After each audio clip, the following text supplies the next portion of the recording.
I was 18 years old when I got married. I belonged to a very conservative family, a Baloch family, where good daughters never say no to their parents. My father wanted me to get married, and all I said was, if that makes you happy, I'll say yes. And of course, it was never a happy marriage.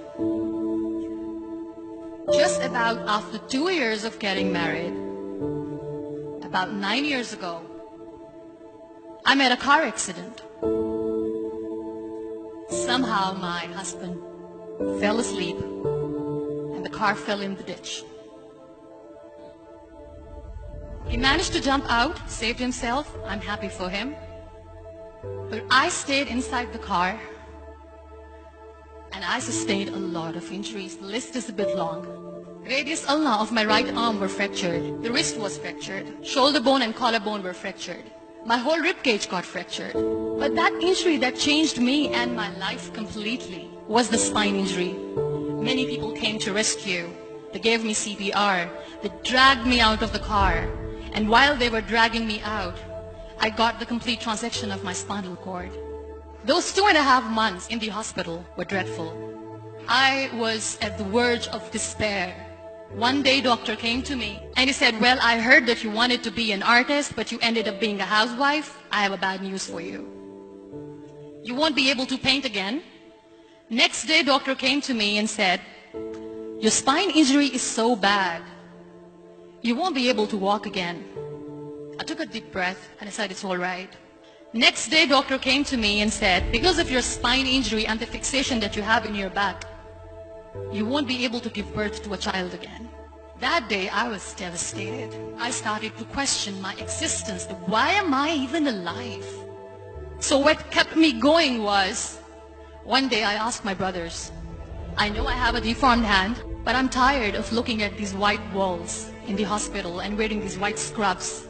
Bring me some colors, bring me some small canvas. I want to paint.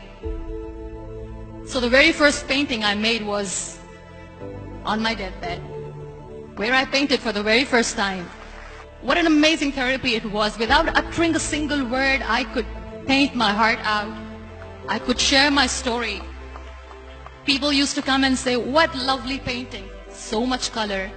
Nobody could see the grief in it. Only I could. And that day I decided that I'm going to live life for myself. I am not going to be that perfect person for someone. I am just going to take this moment and I will make it perfect for myself. That I'm going to fight my fears. So I wrote down one by one all those fears. And I decided that I'm going to overcome these fears one at a time. You know what was my biggest fear? Divorce. But the day I decided that this is nothing but my fear, I liberated myself by setting him free. And I made myself emotionally so strong that the day I got the news that he's getting married, I sent him a text that I'm so happy for you and I wish you all the best. And he knows that I pray for him today. Number 2 was, I won't be able to be a mother again. And that was quite devastating for me. But then I realized there are so many children in the world, all they want is acceptance. So there is no point of crying, just go and adopt one. And that's what I did.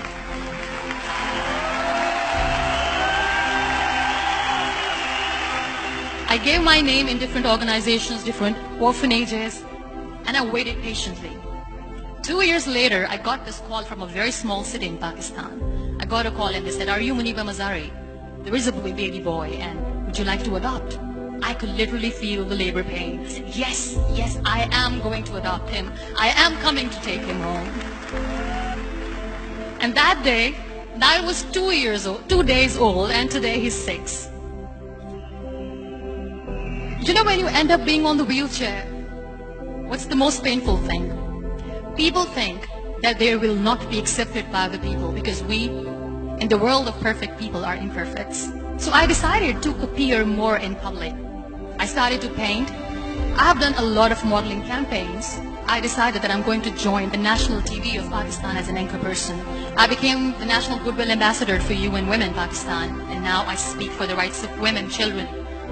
I was featured in BBC 100 Women for 2015. I'm one of Forbes 30 under 30 for 2016.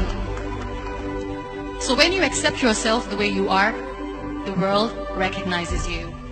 It all starts from within. We have this amazing fantasy about life. This is how things should work. This is my plan. It should go as per my plan. If that doesn't happen, we give up. I never wanted to be on the wheelchair. Never thought of being on the wheelchair. This life is a test and a trial, and tests are never supposed to be easy. So when you are expecting ease from life, and life gives you lemons, then you make the lemonade, and then do not blame life for that. It is okay to be scared. It is okay to cry. Everything is okay, but giving up should not be an option. They always say that failure is not an option. Failure should be an option, because when you fail, you get up, and then you fail, and then you get up, and that keeps you going. Embrace each and every breath that you are taking. Celebrate your life. Live it. Don't die before your death. Real happiness lies in gratitude. So be grateful, be alive, and live every moment.